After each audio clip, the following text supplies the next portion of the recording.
welcome to the channel. Alright, we are doing some autonomous driving using Tesla's FSDBETA. This is going to be 11.4.4. Steering wheel nag is still active, but we did have Elon Musk tweeting about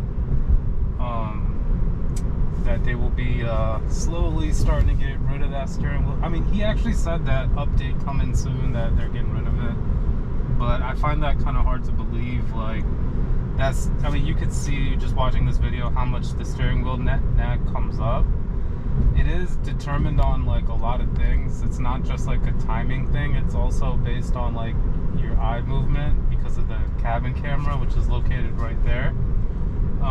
And it's tracking your eyeballs, basically making sure that you're keeping your eyes on the road, which, why wouldn't you be? It is a autonomous self-driving car. You want to keep your eyes on the road. I mean, what if it messes up? It's not perfect, you know. It still has its flaws. It's variable based. Like, if something messes up and there's like a giant bumper on the road, like, I don't know, it may not detect that, it may detect it, but there's, you know, a lot of chances you're taking there. So that's why I don't really argue with the seatbelt rule either. I think that's pretty standard. I mean, we've got, like, you know, a computer driving us. I think it's important to think about safety. And when it comes to autonomous driving, you know, I truly do think Tesla is far ahead. I try to watch like some of like other, actually I saw like Dirty Tesla posted this video the other day with Blue Cruise, and saw the experience that he had. Shout out to him.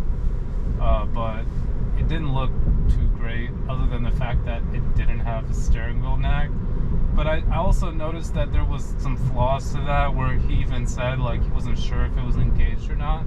And one thing I like about Tesla is the chimes that it makes. So like, you kind of know right away when you hear that chime, like you're in control or the car's in control. And I think that it needs to adapt something like that, which will be really important. But yeah, other than that, you can see the steering wheel nag is still there, but I don't like argue it honestly too much, because I am still pretty weary of it driving. But at the end of the day, let's see if we can cut over here. Oh yeah, FSD doing a great job about cutting off some traffic there. Probably not too much traffic I'm cutting off, but at least it did something. So yeah, all in all, I mean, with the steering wheel nag, see, it actually thought that that stop sign was for us, which it wasn't, and then it realized it wasn't and it started proceeding. So like, there's, you know, right there one flaw, and because of that, oh, now look, we gotta actually try to merge back in to the right lane here. Let's see if that's even gonna be possible. FSD probably won't be able to do that, so I might have to squeeze in there myself. Since FSD won't take maneuvers unless it's like fully spaced out, you know, I actually took over there. That was my decision to switch lanes back there, because FSD probably would have remained in this lane knowing that it's split, which I wasn't paying attention to.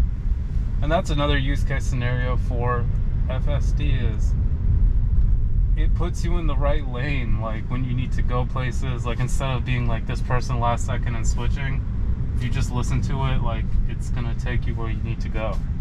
And I've especially used that when going into new places, like, or like you see the road split like 4 ways and each lane goes into a different way. FSD will, you know, not only tell you what lane to be in, but it'll put you in that lane. And if you get out of it, it'll put you back in that lane. So it's kind of cool. All in all, I'm really impressed with this new update. It's doing